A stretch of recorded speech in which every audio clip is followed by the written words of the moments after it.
Good morning. It is Monday. Another week of us meeting here. So let's get rolling. This will probably be about 30 minutes, I think. So let's just get rolling and see how we go. All right, so let's begin. Just being aware of the feet. If you need to lift your toes up, just to feel your feet, then you can lift them up. So here's what I'm doing. I'm going to come a bit closer. I'm just lifting those toes up. Toys. I just call them my toys. My little toys. So center of the heel, ball of the foot, and base of the pinky toe. Let's begin there. Okay? And then let the toes come down. And then just feel the feet. Those 3 points again, right? The center of the heel, the ball of the foot, the base of the pinky toe. Okay, now I'm just going to take my feet just a little bit wider. All right, now what I want us to play with is here are the hips and here are the knees and then the ankles, right? So I just want you to start to hinge through the hips a little bit and then come up. Now, lots of times when people do this, they end up doing something like that. Now, do you see here where the angle of my hip didn't change at all?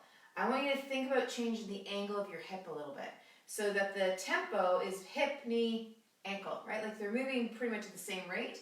But I want to make sure that there's this thing happening here at your hips. Okay? The other piece is that as you come down, this might be weird to share online, but this is where my bum meets my leg here. So I call this the gluteal fold. And as you lift, think about lifting from this point. Okay? So ankles, knees, hips, think about lifting from here. That might be helpful. It's a bit weird to just share that online. It's a bit easier when I can actually touch it for somebody, but the idea is think about moving through this articulating joint here and then come up, okay? All right, let's play around with that a little bit. And the idea here is it's so easy. I don't know, this is for me anyway, and I find this with a lot of students, is that when things get a little bit anxious and things get uncertain, it's easy to kind of fall out or get out or be out of our legs, like be out of our body. And it can be easy to just get caught up in here, right? So coming down just to feel your legs again and just notice where your legs are in space. Be aware of the bottom of your foot as you move. Just say, hello, hello legs, welcome to the world. Okay, and for me right now it's about 6:30 in the morning. I've been up for a little bit. Maybe it's later in the day for you, it could be the afternoon if you're over in Europe.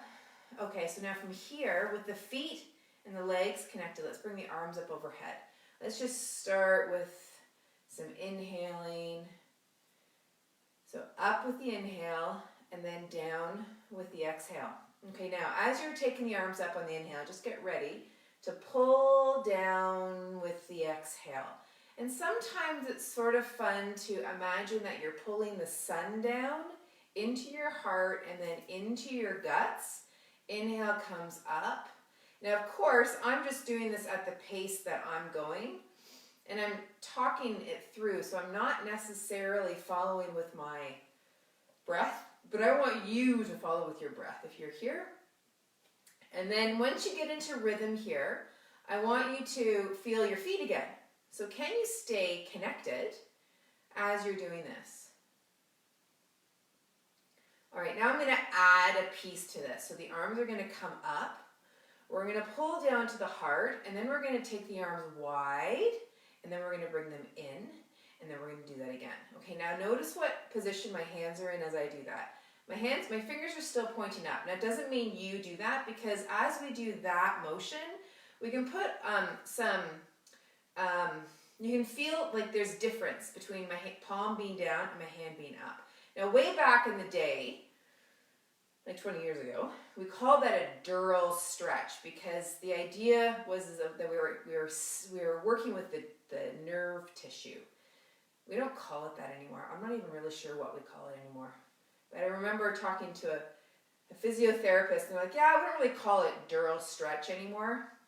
But then I don't remember what they called it. But the idea, the principle remains the same, is that what you're experiencing in that different sensation is different tissue feel. So I don't want you just to straighten your arms because I am, of course, right? I want you to notice what your tissue feels, and then you just move in the range that it feels good, right? sometimes people just way overdo stuff, and we don't have to do that in order to make gains, right? Which is so wackadoodle, because people think they have to work so darn hard to make the gains, and they don't really. Okay, great. And then bring the arms back and then down. Okay, now feel the feet and feel your body, and just feel what this all kind of feels like. All right, now hands are going to come here, palms facing back, and we're going to do a couple of little movements here where the arms are going to extend back. Now, when I say arms extending back, the articulating joint is this arm bone in the shoulder socket. That's what's bringing the arm back. Now, what's not happening is this, right? I'm not moving from here. I'm not moving from here, but I'm also not taking my ribs forward. The movement is just the arm coming back into the shoulder joint, okay? Then we're going to bring that back, okay? So we're going to do this at different levels. So arms come back, and then we're going to raise the arms up a little bit, and then same thing.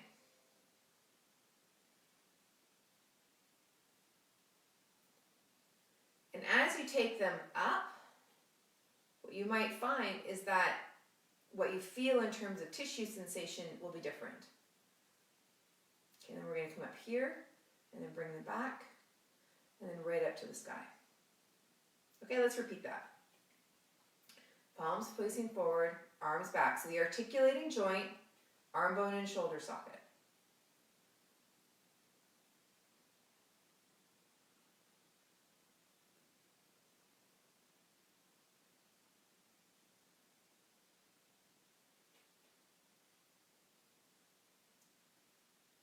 Okay. So arms back. And then just make sure you're breathing.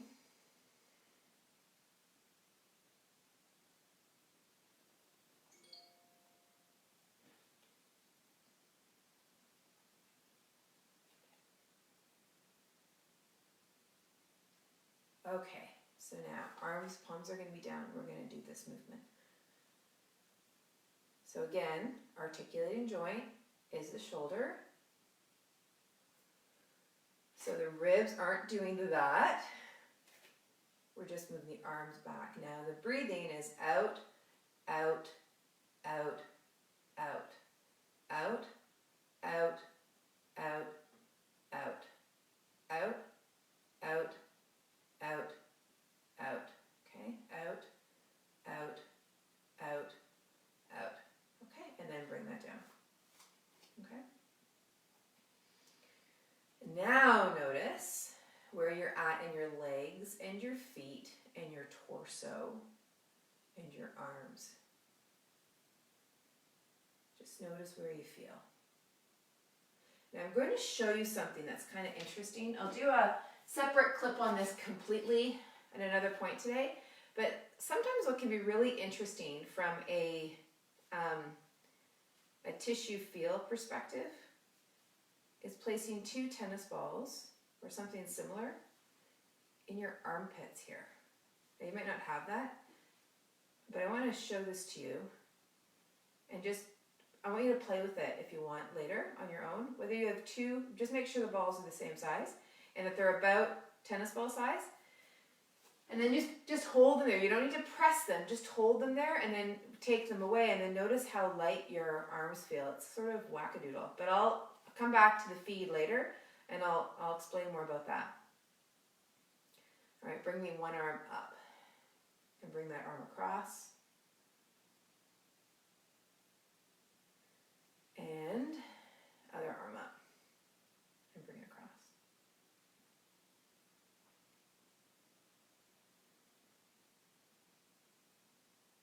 All right, now let's take the legs wide.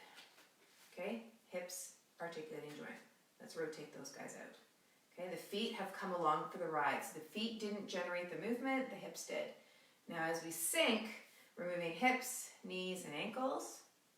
And now let's come forward. So now we're tipping forward at the hips. The ribs and the pelvis stay as a unit, okay? Now I'm not pushing my hands back into my legs. I'm just keeping my hands gentle, dropping a shoulder, and I'm twisting. And I'm dropping a shoulder, and I'm twisting. Now on this next one, I'm going to drop the shoulder, yeah? But remember, the engine of the twist comes from the obliques. The ribs are moving around. Now I'm going to start to move my head, but you decide yourself. You decide yourself if it makes sense to move your head. And then connect again back to your feet.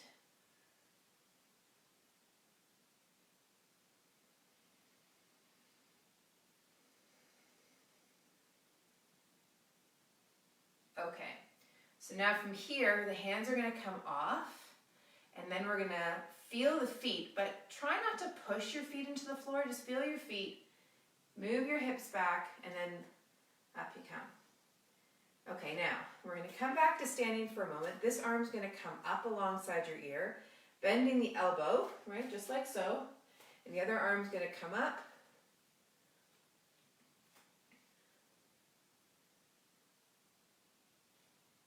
And then just check in with your breathing.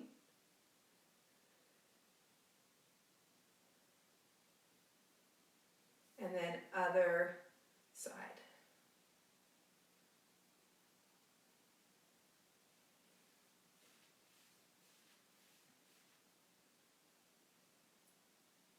And then arms come down. Let's bring those legs wide again. Okay, now from here, we're going to rotate again at this leg bone. So the leg bone's going to come out this way, foot has come along for the ride, pelvis is likely moved. This leg rotation is whatever you deem appropriate for yourself. So you might keep the leg where it was, you might rotate the leg in. Remember, it's not a foot change, it's a leg change, the leg motion change, okay? Pelvis, this whole time, while the pelvis might move diagonally, the pelvis the whole time is level. Right? So particularly watch as you drop that front foot down that the pelvis doesn't go into a position like that. See if you can keep that pelvis neutral-ish, like this, at the same level as you rotate it and then drop the foot. All right, let's come into a warrior two. And you decide, don't just follow where I'm at, right? You decide where it makes sense for you. And then arms just gently come up. Now you can come here. You can bring the hands out and do something similar to what we did earlier, right? Where I was playing around with these movements of the arms. Or you can just do the typical warrior two. Totally depends on how you want to explore in your body and what you kind of need today. I had a teacher, one of the very, very, very first teachers I ever had in yoga. Still remember her with such fondness. I don't remember her name. But she would have us stay in these positions for just an incredibly long period of time. And then, but in a kind way, not in a brutal way. And then when we came into a position like extended side angle, really taught us to, whatever we placed our hand on, so whether it was that or whether it was on a block, to use the hand or the forearm with butterfly pressure. The reason being is she really wanted us to get strong in our legs and to let the legs be the support, right? And so then we're not just falling down onto that arm, we're falling into the block, right? Because you can even see how it kind of gets soft and collapsed up and through here. So it's not about being long necessarily through the torso, it's about the legs supporting the result of this, right? So if I don't have it in my legs and I just slump down, well then I'm slumped down, right? Whereas if I'm here, and then I get myself into the position for warrior two, and then I'm leaning over into my extended side angle, all the while my legs are taking it, totally different position up in here. And then we can start to play with the arm. And do what we did earlier if you want. You can also rotate that arm bone and bring it in behind, or just rest it back here. But that articulating joint, as you do it, is coming through that shoulder. So you play with the arm position that you want to do today. And then when you're ready, come back up. And then let's come to the other side. So pelvis level, and you can see it with my shirt. I've chosen well today. So you've rotated this leg bone. This other leg might rotate too, and then you're coming into position. Arms are coming up, or you get to play wherever. Neither is better or worse. It's just totally different with what you want to play with. Yeah? And then from there, you can start to take yourself into warrior two, and you can do what I did, just rub your eyes. Yeah. And then this arm can come up, or it can be here. You choose that arm position, but really allow this arm that's resting on your leg or on a block, right? I want that to be butterfly pressure. And just be aware of your feet. And then allow the pressure there in your feet. And just feel the leg. If you want to take this hand to the outside of the thigh and just remind that thigh to be moving in the hip socket this way. When we think about moving the leg bone in the hip socket that way, then the knee naturally finds its place. So often people say, put the knee over top of the ankle. But they forget that the top of the knee is actually the same bone that connects to the hip. And so when we're actually focused on the hip muscles to do it, then we actually get a better connecting between the hip and the foot. Okay, so now you're going to come back up.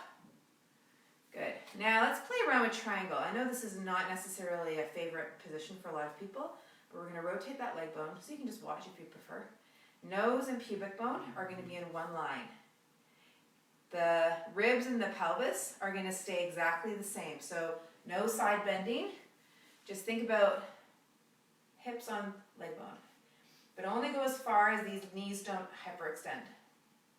Because so often, when you don't have the range in the hip, either you do this with your back, or you side bend, or you push that knee back into extension. They're all just very creative ways that we move. So if I am here, if I actually give you a little bit more contrast, so you can see here that it's that hip that does the movement. Yeah. Now again, this arm, really keep this in the legs. Let the legs be strong. And when I teach this, when I run my intensives, it's really amazing. People are so surprised, particularly those who have back pain and SI and sciatic stuff. They're really surprised at how limited their movement is. When they really honor what their movement actually is. Okay, we're going to come up. But what we have to remember is if you have pain, like if you got a thing, like a pain, like whether it's sciatica or SI issues or back, even if it's normal, it makes sense that your movement's limited. Like I haven't yet met anybody who moves well and has pain, right? And they move well enough, but one of the correlating patterns is you don't move well. Like there's a limitation, there's a dysfunctional pattern. Whether that's the chicken or the egg, I don't know, but it doesn't matter to me which one it is. It's more that there's a correlation there. So when I can help someone move better by reducing compensation patterns, like their pain goes down because they're just moving better, their forces that move through their body is more efficient. But the thing is, it's so much of our yoga practice is about the shape. It's not about the movement into the shape, right? So when I tell you, okay, here's the articulating joint, here's how we're moving through this, where I'm focusing your effort is on the movement from A to B. I'm not focusing on, okay, now get into this shape. The shape isn't the thing in my mind that does the work, that does the healing, that does the recovery. It's the getting into it is the piece of it that's so important. It's that process of getting into it. Okay, now we're going to be aware of the feet and then come up through the hips. Good, good, and then come back forward. Okay, so now we're going to come back into, let me turn this way, I'm going to come back into a high lunge. Okay, and we're going to take the hands behind and we're going to reach those arms back. And do your best just to press that heel back now. So you'll see here that my ribs are flush, but I'm not holding them in like this. I just brought the arms back into extension like we did earlier. Now if you find that when you bring the hands back you are doing something like that, or there's any pain or strain, then just bring them to a position like this. You'll also notice that my pelvis does go into a bit of an anterior tilt because the leg only moves back about 3 to 11 degrees in extension in through that hip joint. So the pelvis will move into some anterior tilt. But we want to keep the headlights going forward, right? Like we want to keep like this level, right? And not that. Not for a high lunge anyway. Okay? Okay, now let's step forward a little bit to a place where that heel can come easily onto the floor. Hands on your pelvis, and then we're going to come forward into pyramid.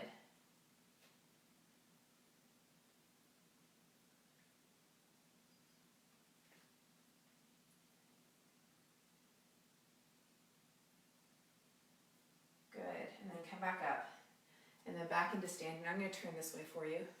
So the pelvis is going to stay forward, it's going to be level, and we're going to take that leg back.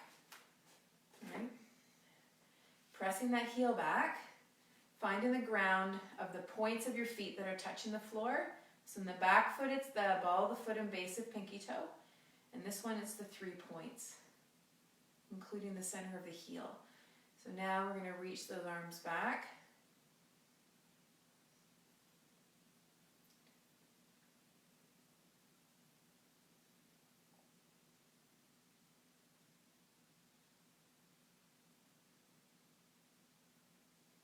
And then from here, see if you can be really light in your movement and think about your feet as being the punctuation of your posture.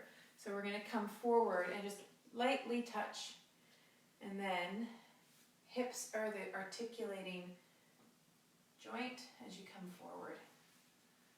Whoops.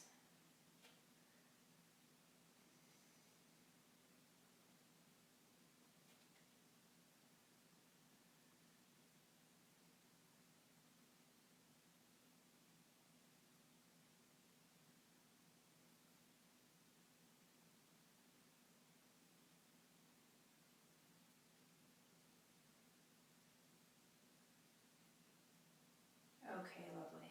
And then come on up and come into standing. Okay, and then here we are. Alrighty, and feel the bottoms of the feet. I want you to side bend. Imagine that you're like a teapot, and the water is coming down your arm, down your fingers, and into a glass on the floor. Feel the weight evenly, and then you're going to come up. And then other side.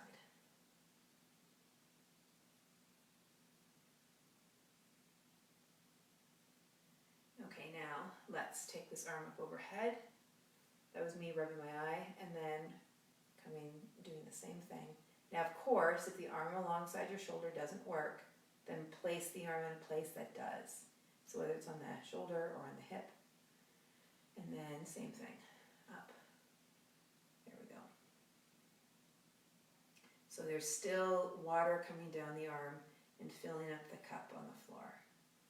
Your feet are about, they're basically equal on left to right. There's a little bit of weight onto this leg, but keep feeling this foot. Good, and then come on down. All right, now let's start to come down to the floor. And we're going to take one foot out to the side. We're going to keep this side bending idea. Now I have my foot facing that way. If you want to have your toes out that way, that's completely fine. And now let's do the same kind of thing coming over to the side. Through here.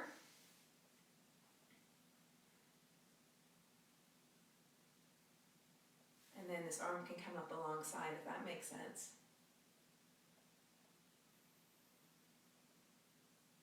And again, let this hand be butterfly pressure. Okay, and then come on down. And then let's do the other side. And then over you go there. And if it makes sense, bring the arm alongside. Now you can just leave it here. You can even bring the arm back here, or just leave it here or here. Just you decide. Remember, it's not about the stretch. We can get so seduced by stretching because we've got this idea that if we're stretching, if we feel a stretch, then it's the right thing. And it isn't necessarily. It's not the wrong thing either. But you can compensate your way into so many movements that just because you feel a stretch, we're going to come into a lunge now, just because you feel a stretch doesn't mean that that you're doing anything good or bad, right? It's just not a good indicator. But I know, like you, I think a stretch feels really yummy. It feels yummy. It just isn't an indicator. So I've just added a twist. My pelvis is forward. And if you want to take it a little bit more, you can take one hand on the outside of the thigh.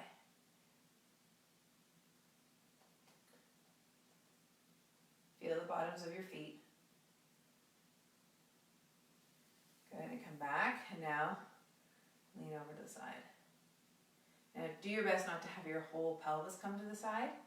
Just think about that teapot analogy and the water coming down your fingers into the pot or into the cup. Okay, and the other side.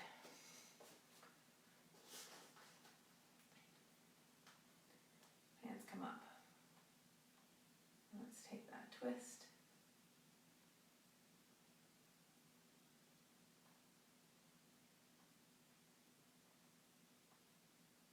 You can always add more to it if you'd like.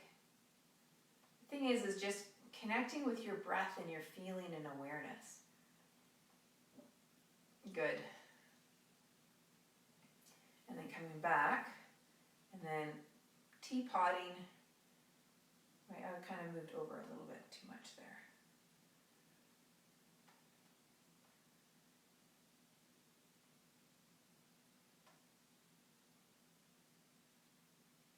Nice, okay. And then come back up. Now we're going to come down onto the floor. We're going to do 2 more things until we get to Shavasana. We're going to do a supine twist. So as you come down onto the floor, you get whatever you need to support yourself. Okay, so we're going to take one leg out. And then we're going to move this leg in through the hip. Now watch what I do here. This leg's going to come across my body, but my pelvis isn't going to lift. What's going to happen is I'm going to bring that leg across like so. And my pelvis is staying, or not, sorry, my pelvis is lifted. My shoulders are staying even on the floor. Okay?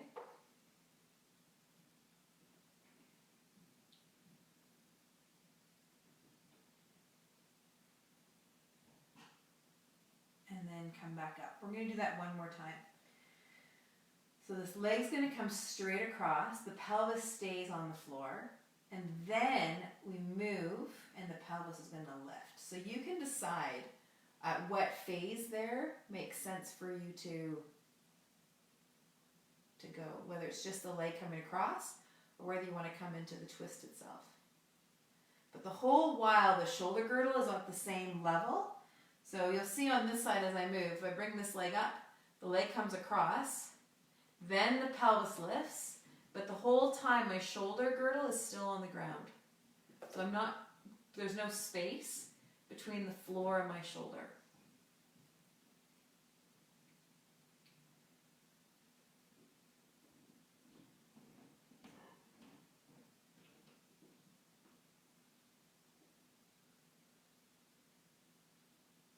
And just check in with your breathing.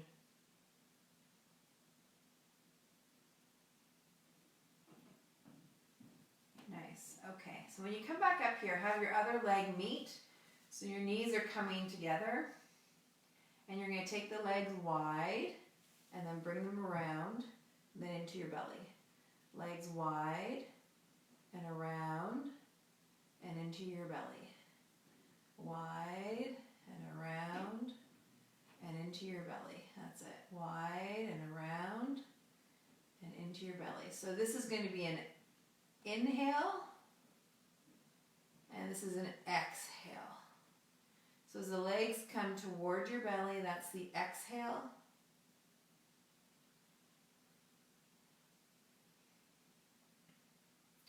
And then let's go the opposite way.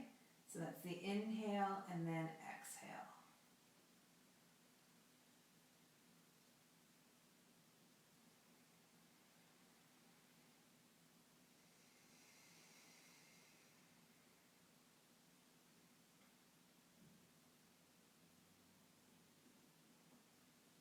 And then one more. Perfect. All right, so now let's come down into a Shavasana. So you can have your knees bent or bolster under your legs or the legs straight and just resting back here. And stay connected to your breathing.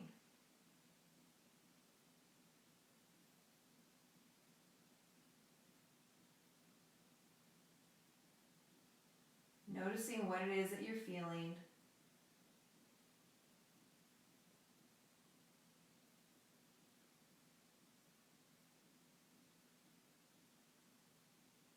Inhale and exhale.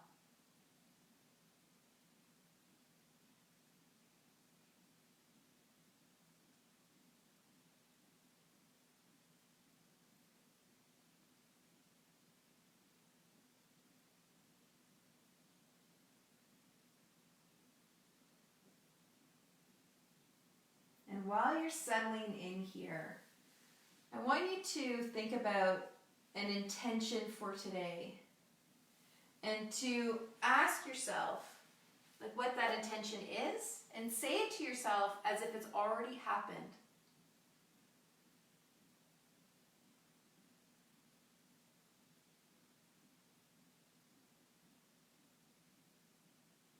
And then stay here for as long as you need.